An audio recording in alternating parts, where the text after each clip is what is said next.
Welcome back to another episode. I'm your host, Ryan Richards, a residential loan officer and real estate investor based out of Massachusetts and Rhode Island. And today I'm bringing a solo episode, something that a lot of business owners face, but more so in the real estate industry. And the topic is going to be around how to make your business more efficient, especially when it's not your full-time job. So if you're a part-time real estate investor, how do you make sure your property management doesn't consume your everyday life?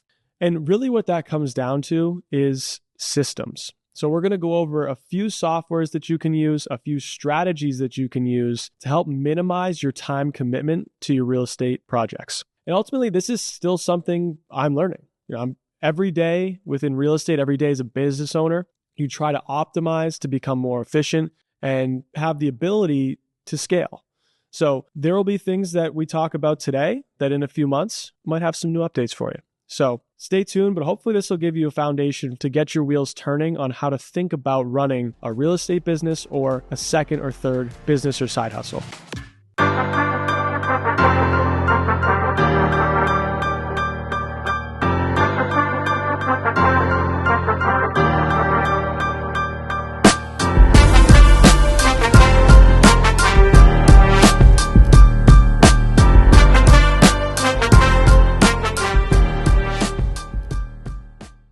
Really what it comes down to is systems, delegation, and clear direction, which ultimately requires a team. Now, you might be saying, well, that sounds great, but how do I do that? I own 1 or 2 properties. I have a full-time W-2 job. How am I going to hire someone to manage all of my property management? That's a good question. So here's where I would start. Number 1, I think the biggest mistake you can make when it comes to this question is not doing anything. So you say, teams are for people who have 100 units or they're doing 5 flips at once. I'm just me. I've got 2 properties. I don't need a team. I'll just do the work. That is the biggest mistake you can make because there's always ways to improve. And there are people out there who own even 50 units and they have systems in place that allow them to not spend all their time at their properties dealing with maintenance requests, dealing with their tenants. So the easiest way to start is to find a simple software and come up with systems around your software to automate as many of your processes as you can. Now, for me, that software was a company called Stessa. Stessa is a property management platform that allows you to collect online rent payments. It allows you to sync your bank accounts to track accounting, allows you to store your documents and create leases for signing, tenant screening. But Stessa is primarily an accounting-based software. But for me, that was my first step, is to automate my rent payments. I don't like collecting checks. I don't like having to drive to my properties to get my checks, deposit them in my bank account, or go to the bank to get them deposited. So that was my first step. Find one thing in your business, the most time-consuming thing, and find a way to get it automated. And that is easily the number one thing you can do to get back some of your time is start with some software. Off of your software, you can build out other parts of your team, other parts of your automations. So for me now, I'm looking into a software called Buildium, which is much more customizable. It's more expensive software, but it allows a lot more customization and a lot more integrations with teams and delegation. But ultimately, start with that piece. Pick a software, start with a Stessa, a RentRedi, a Tenant Cloud, something that gives you the ability to automate your rent collection, have a central place for all of your tenant communication, and then come up with systems around that so that you can easily, in the future, allow someone else to take over the tasks that you've been doing. Any task that you repeatedly do that you could write instructions for someone to complete, the ultimate goal should be that you offload those tasks to someone else. Leave the higher decisions, the higher quality tasks, the bigger dollar decision tasks for you to manage. That's ultimately the core of your business if you're an entrepreneur, is your ability to make big decisions, to move the company forward, to increase sales, to strategically hire. Those are the decisions you should be making, not what time can your plumber come to fix the leaking sink in apartment 1B. Those are tasks that someone else should be doing. So how do you do that? Well, one way you can start is consider looking at virtual assistants. So there are virtual assistants you can hire through many different platforms. One of the most common platforms is onlinejobs.ph. You can hire virtual assistants in the Philippines. Another one, of course, you can hire through Upwork. which allows you to hire all across the world. So you can hire from countries like the Philippines. You can hire from India, from Pakistan, Nigeria, locally here in the US, all sorts of different options and opportunities. But once you have that initial system set up, so let's say today you go download, for example, Stessa. Let's use that as an example. It's the platform I use. And there are some limitations to Stessa. It's more of an accounting software than a tenant interface. But let's say you pick Stessa. You go on Stessa, you set up all of your tenants within the platform. You get them all set up on automatic rent payments. That's one less thing you have to worry about. Rents come in every month. Your tenants get an automatic reminder when rent's due. They can set up auto payments. At least you start with systematizing one piece of your business. Step 2 in Stessa, let's say you go in, you integrate all of your bank accounts. So let's say you own a property in an LLC. You can connect your business bank account to the Stessa platform. So anytime you make a transaction on your business or credit card, that transaction automatically gets pulled into Stessa so that you can categorize it. And ultimately, that allows you to keep track of all your expenses. It'll auto-generate reports for you, financial reporting, so profit and loss statements, balance sheets. You can pull account ledgers to see all of the transactions that you've made.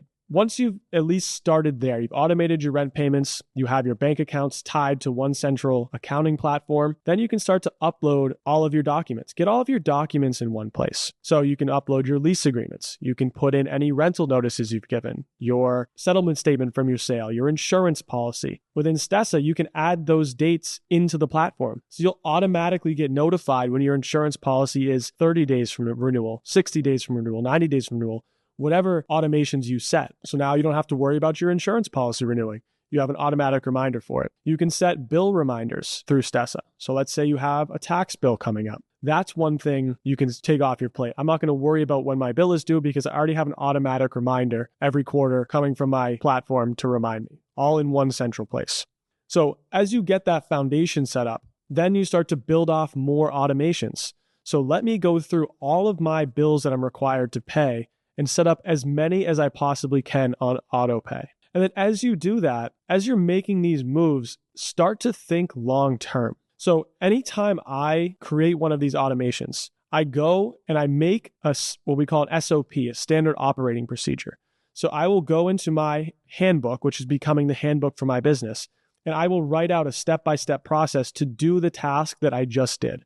Now, you don't have to necessarily do that. What I'm transitioning to now is you can actually video record your screen anytime you're doing a task and then save it in a folder for that specific task. So when someone else is going to become your assistant or do these tasks for you in the future, they can just watch your video. So you're starting to build out the blueprint to allow someone else to take over the tasks that you're already doing. So keep that in the back of your head as you're doing these tasks. So ultimately, you set up all your accounts on autopay. You have ideally some sort of spreadsheet that keeps track of who's your water company for this property, who's your electric company, who's your trash company, when does the trash come, how are the trash payments made.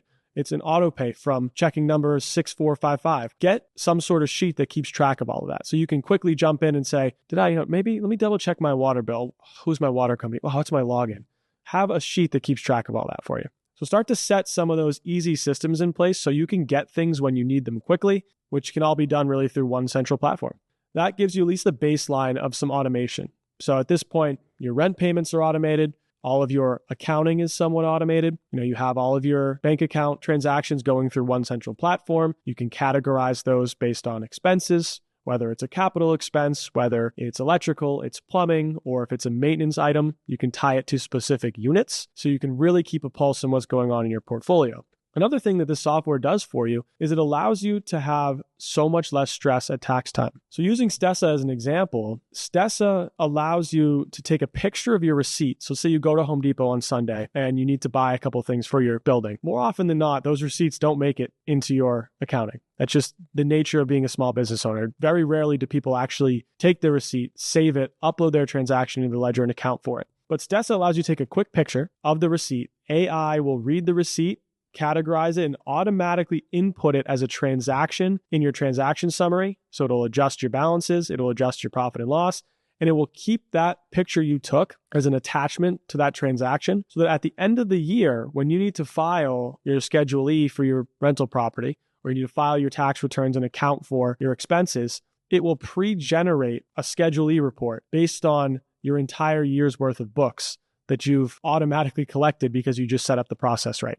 Not only will it do that, it'll give you a full folder with all of your receipts that you put up for the year. So come tax time, all you have to do is go into Stessa, download your report of your Schedule E for the year with the folder of receipts to send to your accountant. So you don't have to go back and look through that bin of receipts that you have or try to figure out if that transaction was already accounted for and total up all your expenses and find that, picture of that check you wrote in January for that contractor. It's all there. So at least start somewhere. Start with a software. I think that's one of the easier places to start today because that can build the foundation for you. Now, what I'm looking into now is to take that software integration and then build in a component of human touch. So allow the software to trigger some action that allows someone on my team to complete and follow through with the task so that I don't have to. So, for example, this software, Buildium, allows you to have a lot more tenant communication than a platform like Stessa.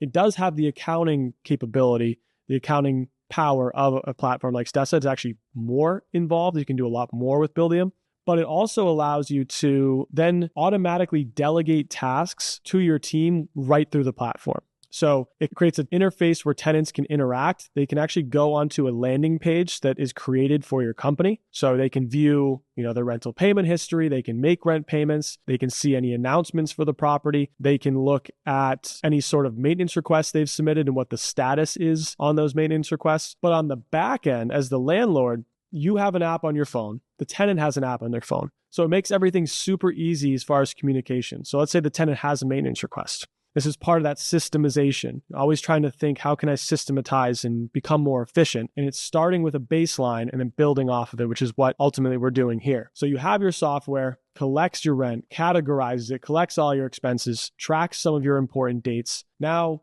you're taking it into physical action. What other physical things can I take off my plate? Well, let's say a tenant submits a maintenance request. How cool would it be if when that maintenance request gets submitted, your vendor automatically gets notified that there is a job for them to look at and quote? Not only that, but when that maintenance request comes through, there's already pre-generated scheduling instructions. So the maintenance tech already knows what times they can go into the property, how to access the property, who the point of contact is. All they have to do is provide an invoice to grant approval on whether or not they can do that job. All of that can be systematized through platforms. So it allows you to make quicker decisions, get better response times, and the tenant can check in on the status of these maintenance requests. So start to build that team. Ultimately, you can hire virtual assistants to monitor the status of your maintenance requests. And then it goes back to a fundamental principle of business scaling and business efficiency. And I love this quote. It's 80% done by someone else is 100% awesome. So you might not get relieved of every single task, nor should you want to in the beginning. But